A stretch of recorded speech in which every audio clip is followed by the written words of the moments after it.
Marek, and my co-author, Marek Gnusowski, is based in Poland, as you can see on the slides. He was unable to be here, but he is the first author. And our title is Empowering Collaborative Human Service Systems with Human Agency. And he and I have done other work on agency that I'll get to as part of the presentation, but we are convinced that human agency is the transcending concept of human interactions in service systems, that agency is the essential transcendent concept. I'm going to try to convince you of that with these slides, that that's true. So, to build the case, first just look at service systems. Service systems have been a key part of the framing of service research in this century. It wasn't common in the last century, and I've been around in both centuries for service research. Service science as an idea came along in the first part of this century. Paul Maglio's article with Jim Spohr and others proposed that service systems are the basic abstraction of service science, and Maglio and Spohr were the two guys who proposed and urged the concept of service science. And they also built it on service dominant logic. Those two topics are sort of interconnected. And the next point I've got here is the connectivity in complex systems. And the quote I've got for you here is, the ways in which things connect are frequently more important than the things themselves. Now, that book is by Jeremy Lent, and Jeremy's book is titled The Web of Meaning. It's a long, wonderful read. He actually is talking about services throughout the book, but he doesn't know it, which amazed me because I'm reading it. That's actually seaside. He actually came up with a better explanation for service than we had back in the days when I started in service. We call it services intangible. He has the phrase cognitive systems and tangible systems. And I think cognitive systems versus intangible, I think cognitive is a better label because it's all in our heads. Services are fundamentally, heavily in our thinking and the way we behave. So the point he's making there is that it's the way things connect that matters and might be more important than the things themselves. And the last point there is the role of individual actors, humans interacting and creating connections within service systems. It's an essential part of the service system, the humans. But again, it's the interactions that are where we're going with agency. So, to give you more specifically on human agency, then this next point is it's a multidisciplinary perspective we're trying to build. I'll show you more of that shortly. The points here on combining transformative service research with sociology and with psychology, because both of those fields, sociology and psychology, have investigated agency from their own disciplinary perspectives. So we're trying to take the transformative service research and those two to connect them. And we're recognizing that agency is very context dependent. And so the degree of agency varies based on the situation and the system type. And easy examples of that we've all experienced. If you're an employee versus the manager versus the customer, each of those is a different context for agency. Similar things inside families in terms of agency and families. There's lots of context differences, but nonetheless agency is still, we think, the key transcending concept. The third point here is collaborative empowerment. Because one of the key things we really wanted to do in studying human agency is to look at the collaborative aspects that are possible with agency. So the phrase here is that full human agency fosters emergent collaborative interactions in service systems. And the last point there is research significance helps address challenges and opportunities in service interactions, both challenges and opportunities. So to define human agency from this interdisciplinary approach, first the sociological points. We're referencing Bandera from 2006, one of the best known sources on agency. So the description from Bandera is that humans are self-organizing, proactive, self-regulating, and self-reflecting, all aspects, core traits of agency. And the sociological definition of it is the capacity to act independently and make impactful choices. And that's pretty similar to how I think a lot of us might think about it in our day-to-day lives about what is agency or isn't. The issue of respecting agency, that no individual's autonomy should override another's. That kind of logic is built into the best government systems of the world. The one person's rights do not supersede some other person's rights. And the shared agency starts to lean into the issues of collaboration. Shared agency here describes built on mutual respect, cooperation, and collective action. And this is a reference to Ostrom from 1990, but for clarity I need to emphasize that this is not Amy Ostrom, who you may know in service research. This is Eleanor Ostrom. She was the Nobel Prize winner in economics, something like 2011 or thereabouts. Eleanor Ostrom did some of the most impressive work on humans' ability to work together of any economist, which is how she won the Nobel Prize. So the last point here is that the impact is that it amplifies individual empowerment and collective progress. Again, sort of a sociological frame for all of this. Second is the psychological approach. The agency is the evolutionary backbone of behavioral organizations. This is from a recent book on agency by Michael Tomasello. The whole book was on agency of all life forms. So it just basically starts with lower level life forms and explores how agency evolves across those life forms. But for us, for humans, it means that for humans, behavioral organization occurs in our service system, and it depends on socially normative agency. So that phrase, socially normative, is an essential part of what we do in service systems. And that's part of that context issue too, in terms of customer or employee or any of those things. And the last point, the takeaway here, is that human agency is not only a characteristic of individual human actors, but is an emergent property of collaborative service systems and can enable full human agency in the service system. And we're really after that higher level of agency, and I'm always trying to help push the possibilities forward as opposed to restricted agency. So now I'm going to connect back to the previous work that Marek and I had done not long ago in the Journal of Services Management. Basically, we argued that human agency is the first concept of what we call the ADD Service Standards Framework. Our title of the whole article was Elevating the Human Experience Service Standards. So our service standards were that every human should be served to respect their agency, to enable their dignity, and to respect their diversity. In other words, that all three of those. And at this morning's session of the conference, these speakers were talking about diversity, equity, and inclusion. So we clearly are in a similar zone when we say diversity. And we're certainly interested in including people in what we propose, but we weren't trying to imitate the DEI models. In fact, we started working on this before things started to fall apart on DEI back in the United States. But I don't think there's any logic under the sun that explains why diversity shouldn't be important for humans. We should, to me, celebrate diversity, and that's what we tried to say in our article. We tried to say that diversity is an essential foundational aspect of humans, and we should be glad that we're all different instead of any other reaction. So our definition of human agency in that article is the capability of individuals to think independently, to make choices that shape their experiences, and personal destiny. So very much charting your own path so long as you aren't hurting anybody else. And our last point on this slide is empowering human agency.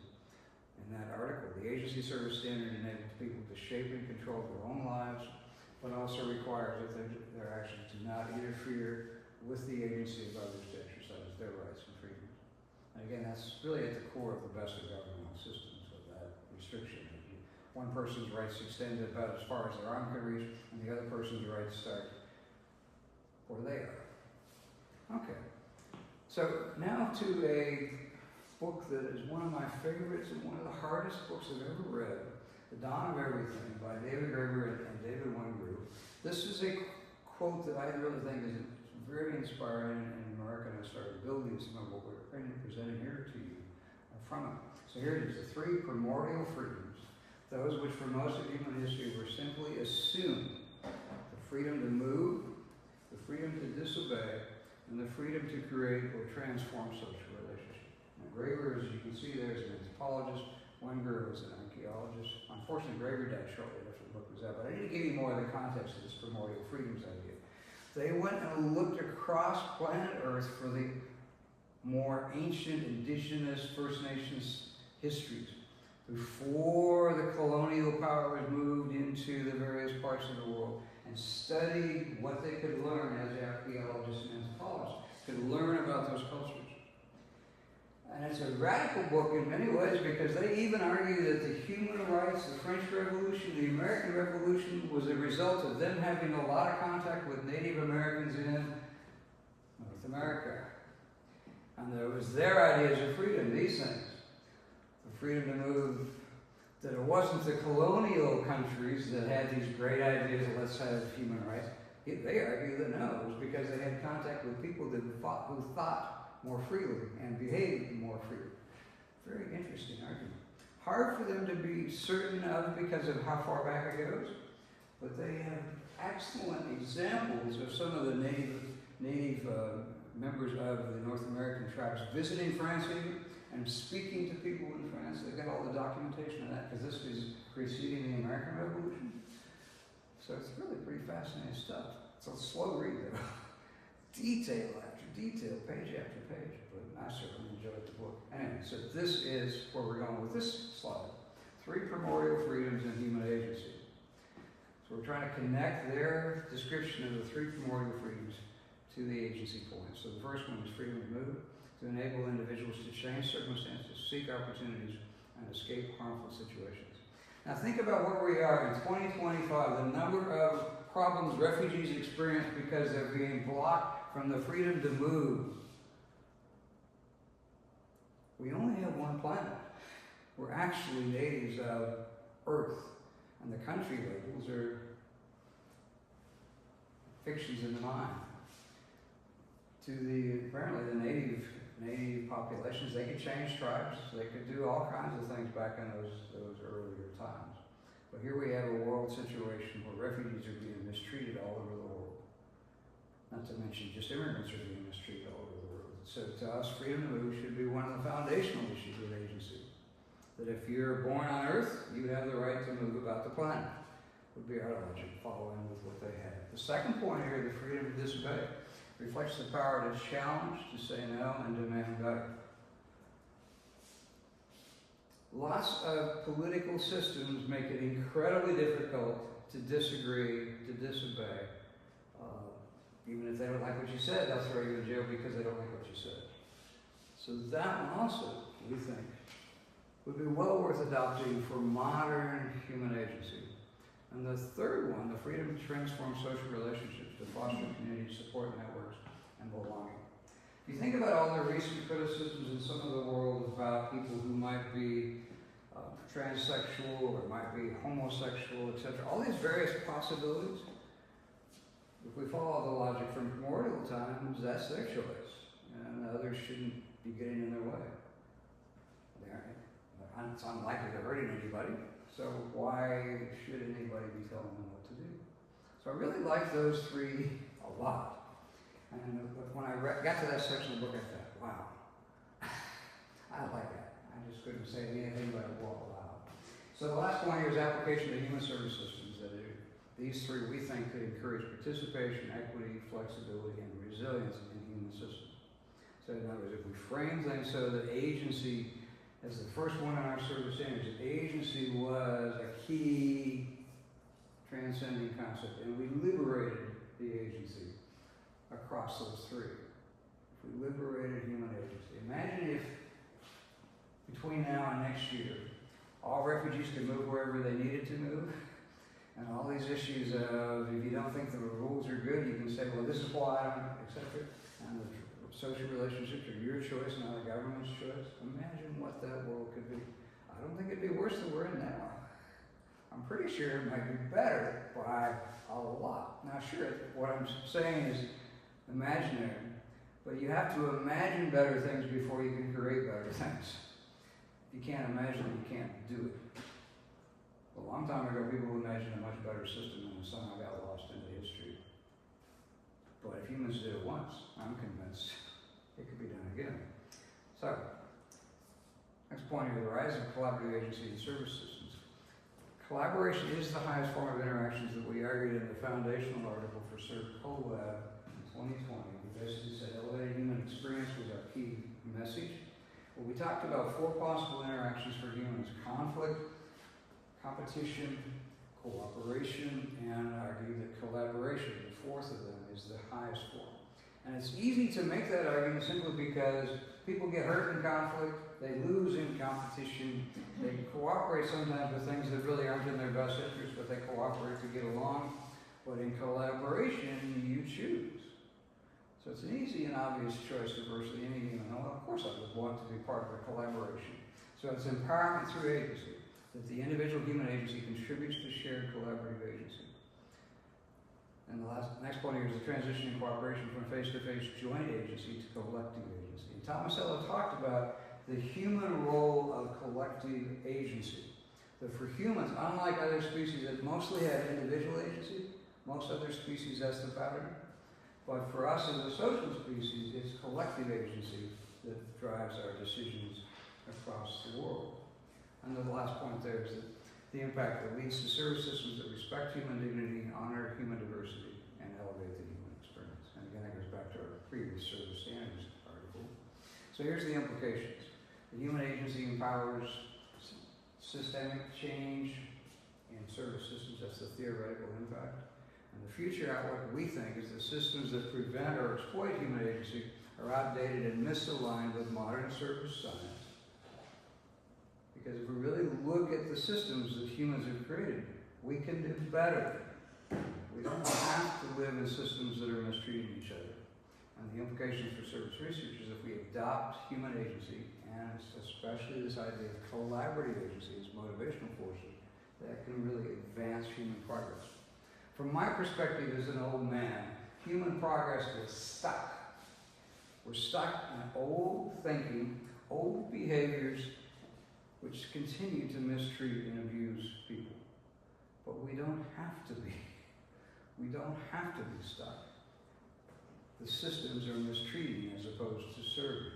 And to me, there are things that need to be separated. When systems mistreat large portions of the people, those are not service systems. It's only if they are trying hard to serve humans and serve life on the planet for that matter, are they actually service systems. Next point there, the practical implications of designing human agency policies for all humans in the service system. That should be the goal. And the next one is creating inclusive, adaptive systems to liberate human potential and enable world becoming. That's the societal role. And I've got a link to Serve Collab on that because this is a Serve Collab presentation that you can tell by the logo. And you can find a lot more about what we've been doing on Serve Collab there. This is a slide that Marek asked me to be sure to include because he was funded, even though I couldn't come to this conference, but he was funded on this research by his university. The PUEB is the initials of his university. So that was, and this is the last slide here just for any questions and comments you might have. So thank you for coming.